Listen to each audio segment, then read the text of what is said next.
Saturday morning and is going to continue through the weekend.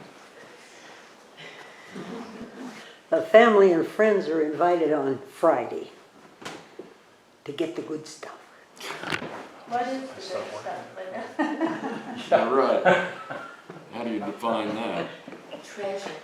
Stuff you need, you can't live without.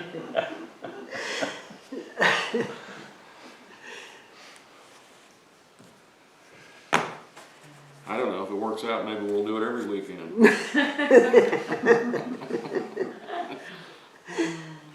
Can we bring our stuff too? Sure. Beth and Corey did. They already did? Oh yeah, the stuff they didn't want to take to the Philippines. So there's a lot of stuff.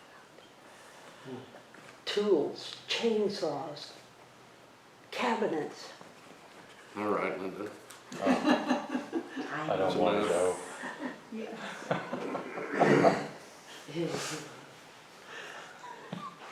I was reading a really interesting article this week that is from an older issue of Tricycle magazine. And the article was written by Linda Heumann, which I think that's how you pronounce her name, Heuman. Sounds like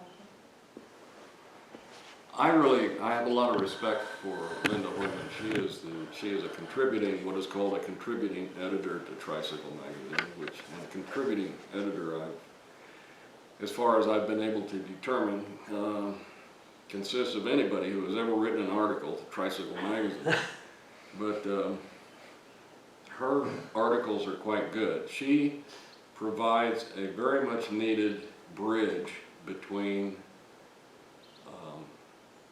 Buddhism as it is found in universities and colleges and practitioners, the people who actually practice Buddhism in this country.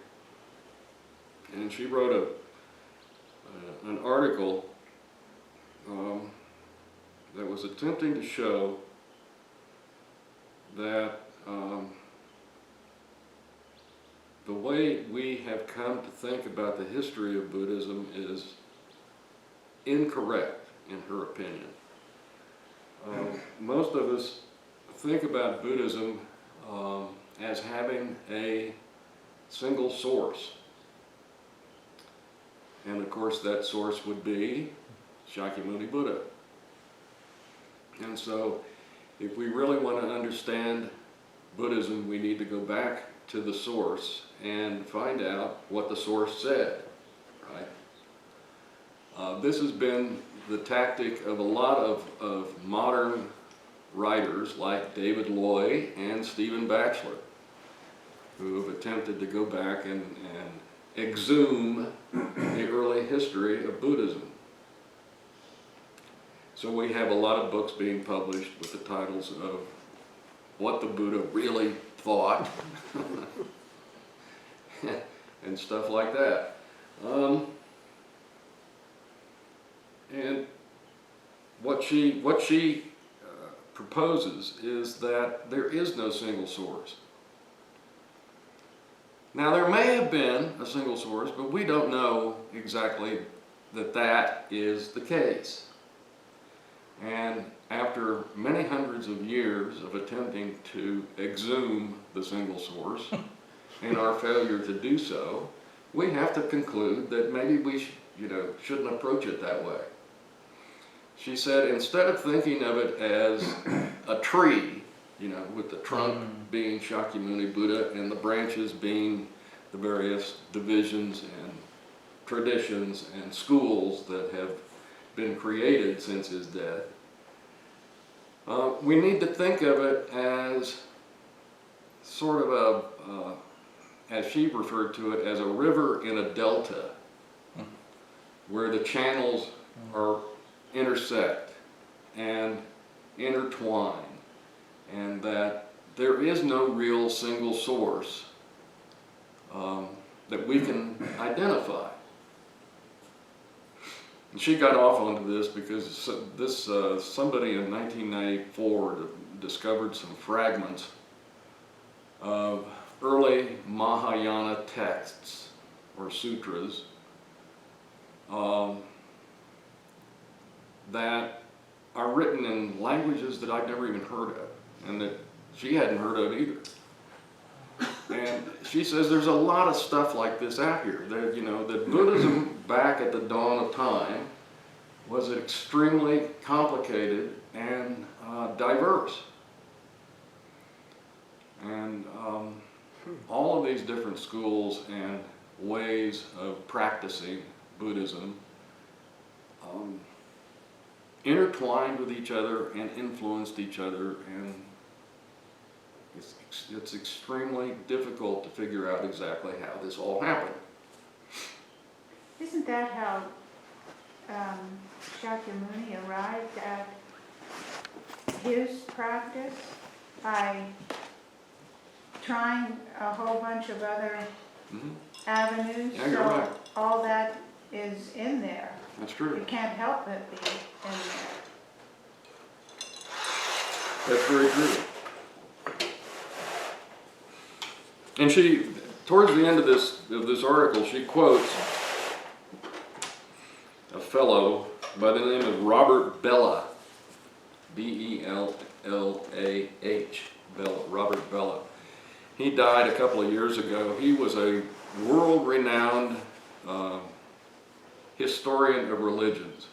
He was one of the people responsible for coming up with the concept of the axial age that I talked about before in here. And he also has, his first book was on the title of the book is Tokugawa Religion in Japan. Is what? Tokugawa Religion. And this was religious values in the time before industrialization in Japan. But he writes in this book something that she excerpts a passage that I find endlessly interesting. Zen Buddhism began in Japan at a time when strong social structures hemmed in individuals on every side. The family you were born to determined most of your life chances. Buddhism was a way to step outside these constricting structures. Becoming a monk was called shuke, literally, leaving the family. We live in an almost completely opposite kind of society, where all institutions are weak and the family is in shambles. You don't need Buddhism to leave the family. To emphasize primarily the individualistic side of Buddhism, especially Zen, in America, is only to contribute to our pathology, not ameliorate it. Don't you find that interesting? Fascinating. You know, I thought that cast a light on all this searching that we have been engaged in about becoming a monk in this practice, and what that means, and how we should regard it.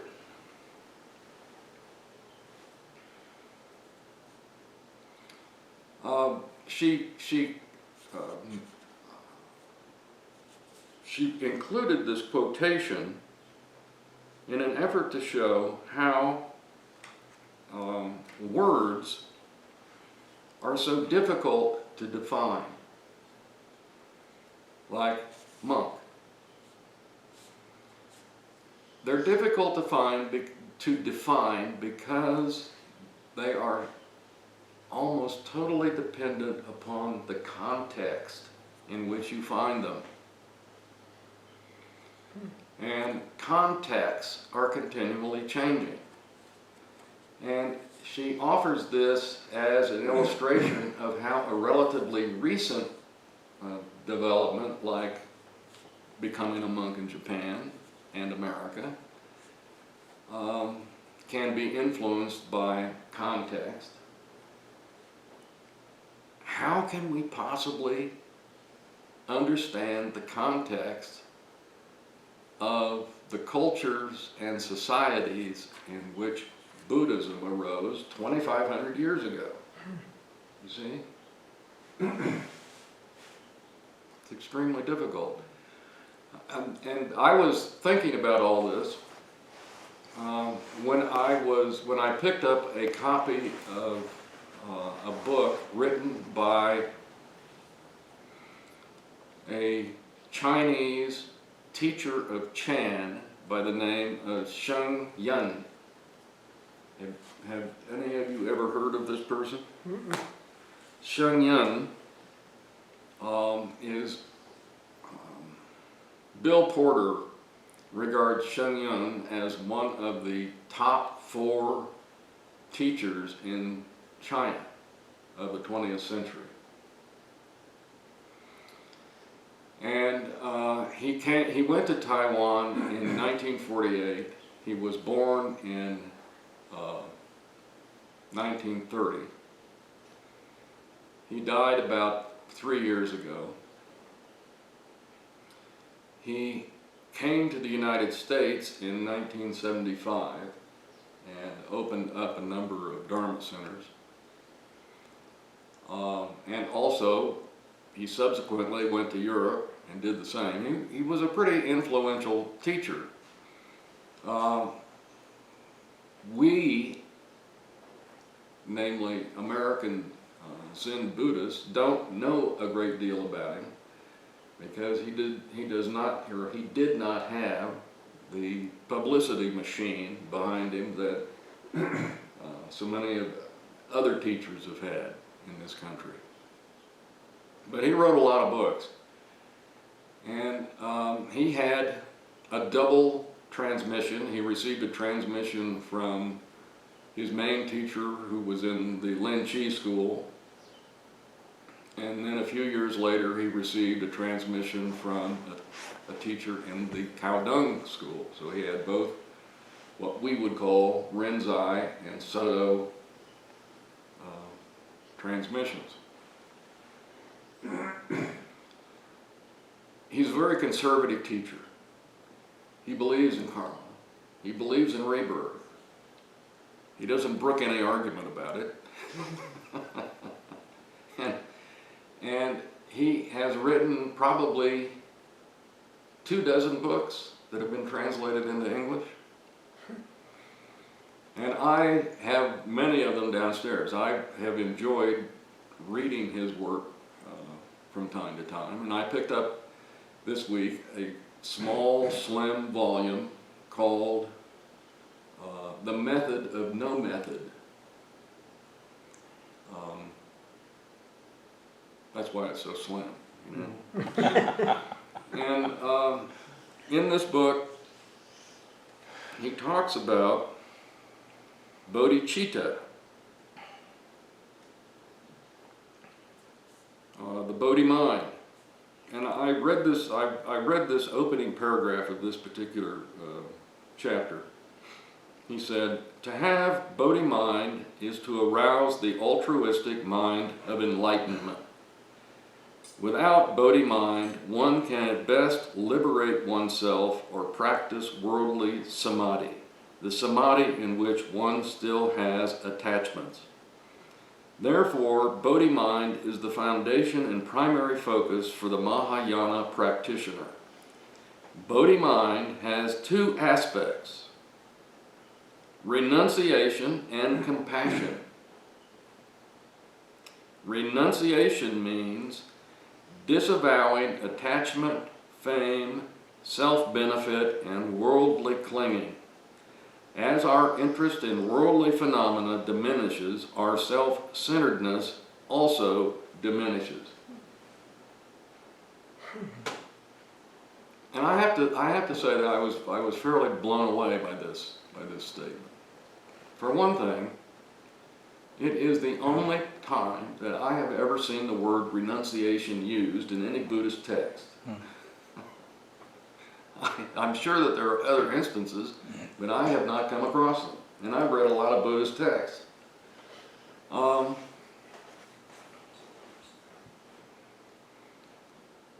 was also very intrigued by this because I was wondering, this Shenyang comes from a different culture. He comes out of a different context. And I was wondering how this word functioned in his practice. And it also got me to thinking about why this word has, for the most part, disappeared from not only our practice, but from our culture and our society. So, I went to the computer, as any good boy will do, and I looked up a site called Ngram. You know what this site is? Mm-hmm. This is a site that is a compilation of all the texts of the digitized books that Google has collected over the last 15 years, which number probably in like 20 million different books. You can plug, on this site, you can plug in a name or a phrase, and Google will politely provide you with how often it appears in all those books over all that time, beginning about at the beginning of the 18th century up to the present time. It's like a miracle. So I took renunciation and I plugged it in. And the time frame I asked for was from the beginning of this project to the end of it, about 1700 to the present day, and found that the word renunciation appeared with a lot of stability up until the date of 1970. Is it associated with religion? No, all books. Okay. All books. Well, when you say that word, that's what I think of. Mm-hmm. But they don't have the capacity, I don't think, they probably will have, but I don't think they do right now, to be able to choose a particular subject. But in all books, renunciation appeared, it's a very small number, like it appears in 0.00350% of the books over that time. Wow. But in 1970, it plunges. So until today, it appears in only as half as many books as it did in former times. In other words, the usage of this word is only half as frequent as it was in 1970 and before. Of course, during that period of time between the beginning of the 18th century, the word might have gone up and down. It does. In different years. It does. It looks like a ripsaw. Mm-hmm. It looks like this, but then it goes wham. Uh-huh. That's the difference.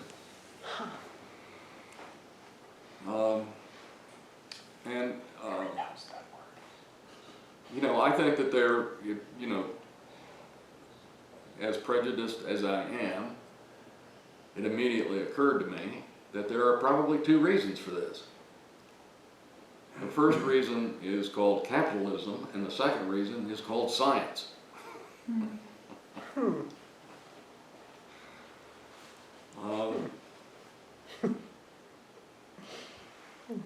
it also, I think, has a lot to do with Vatican II, which I continue to complain about.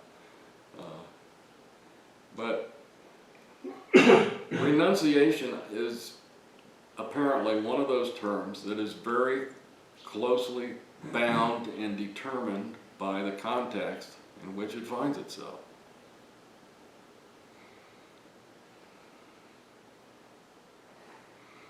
I find this very intriguing because I think in the time prior to 1970 that renunciation played a pretty big role in our history and in our culture. not only just our culture, but worldwide in a lot of different cultures. And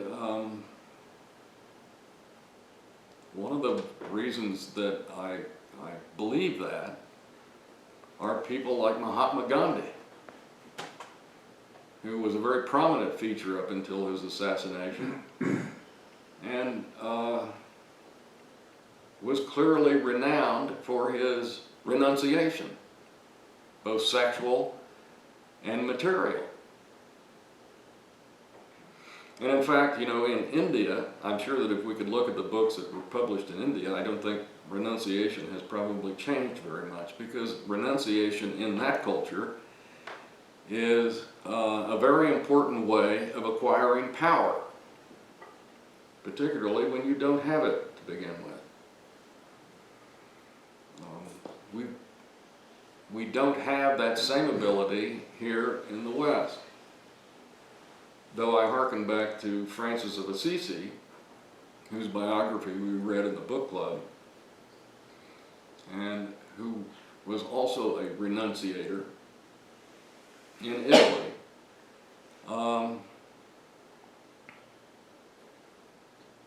But here in the United States, renunciation is both unpalatable and, I think, forgotten by and large.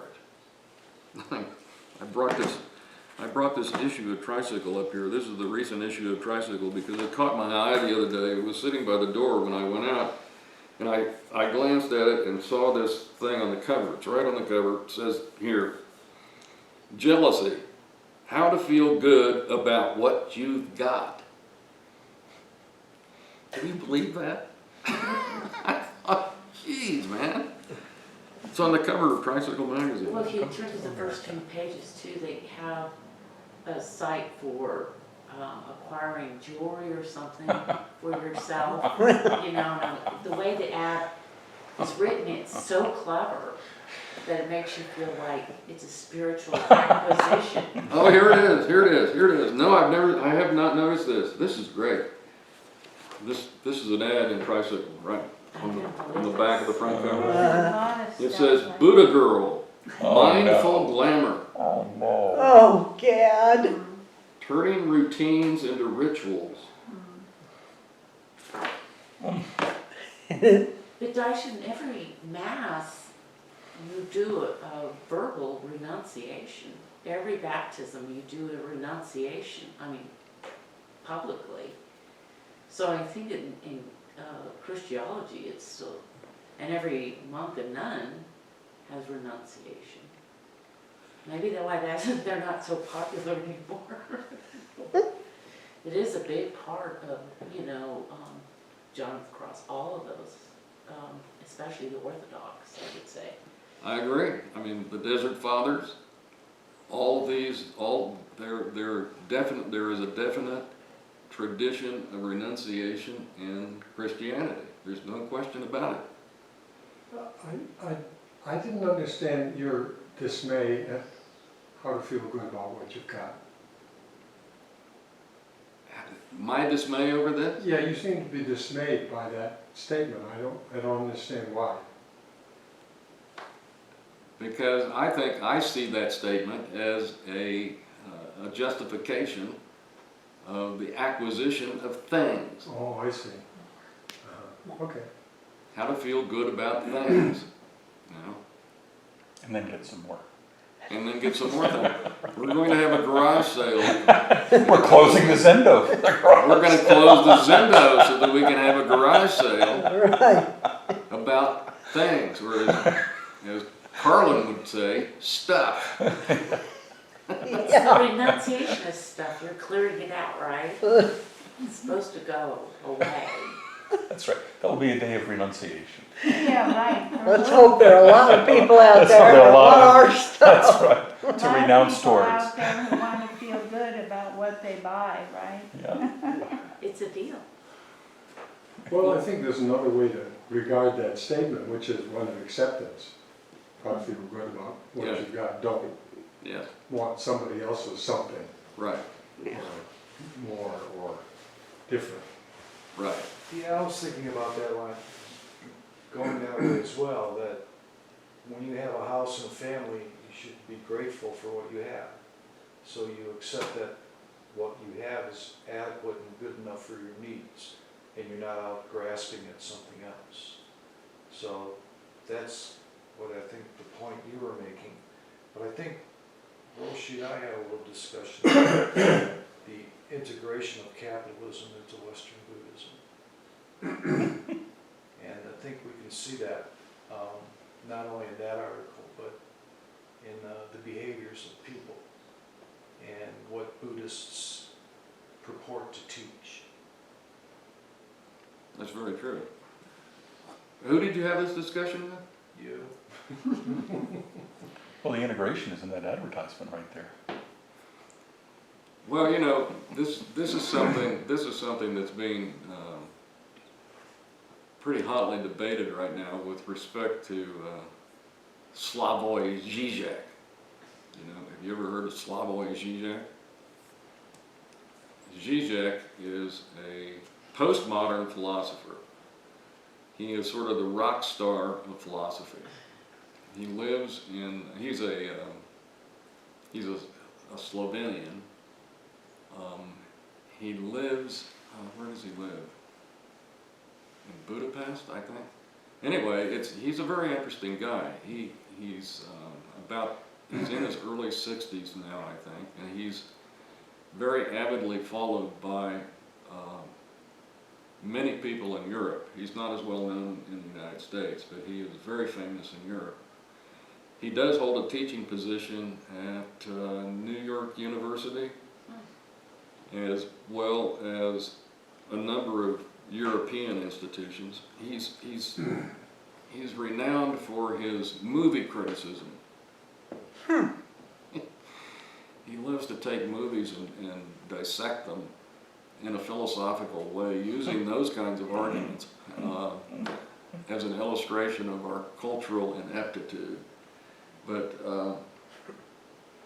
he made some statements about Buddhism, because he is also a theologian. And he made some statements about or about Buddhism as supporting capitalism. And David Lloyd talked about Žižek in his book, his most recent book.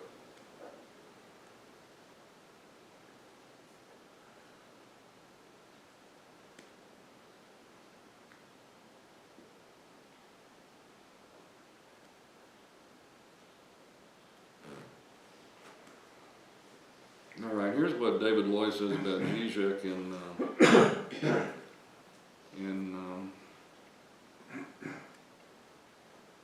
all right.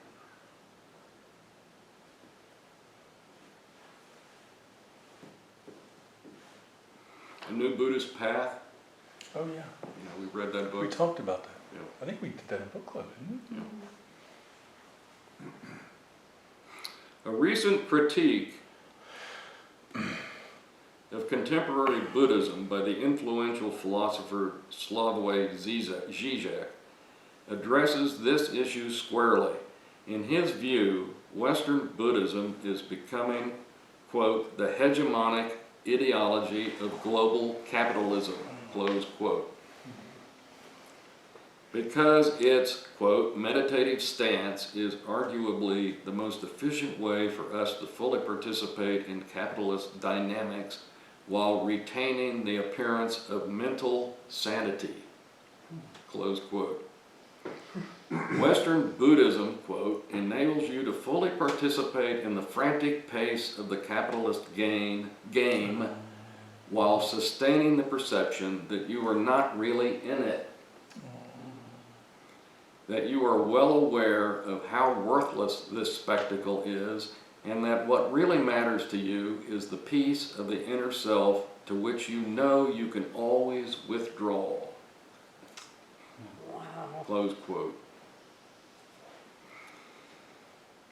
will Buddhism become secularized, de-traditionalized, and oriented exclusively towards the individual in the same way that yoga has, according to Zizek? Is he suggesting that he thinks it will? Yeah. Yeah. That was, Doesn't Buddhist geeks, in some of the way it's formed, of how you can excel at your craft, kind of is a proponent of that? Yeah. I mean, that's how I feel after listening to it so many years. It's kind of like, your right living is your right to make as much as you want, Right. you know, or Right. however you want. Yeah. well, I mean, this is a debate that we've been having now for a number of years inside Buddhism, because we have been talking about the secularization of this practice. You know, getting away from the religious side of it and emphasizing the meditative or the aspect of Zazen. There's also the secularization of the peacemaker order, which is very different. It's getting away from the ceremony and the ritual into service. Mm-hmm.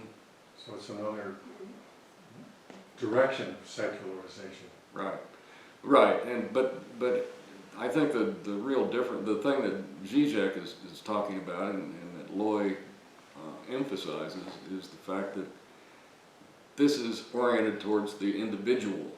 Yeah, I'm just saying, I don't think secular is the issue. I think that oriented toward the individual Right. is the issue. That's the important aspect of it, I think. It seems what he's talking about is akin to the sort of right-wing Christianity.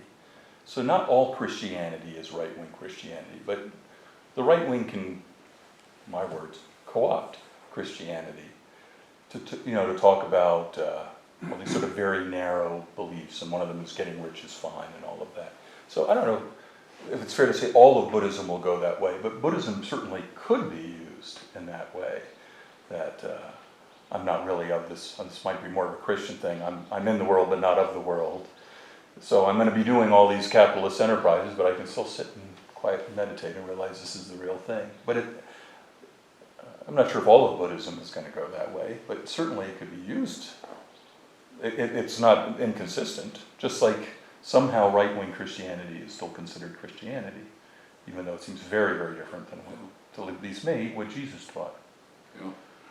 Well, and the question for me, which I don't think has been answered by anybody yet, is whether this secularization is a bad thing. I mean, we automatically assume it's a bad thing, but I don't have any feeling for how it is a bad thing. And how bad a thing is it?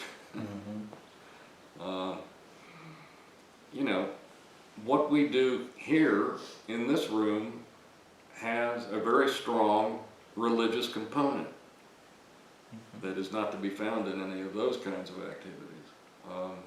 And for me, that's important. But I don't think that my dedication to this kind of a practice should be to the detriment of their practice.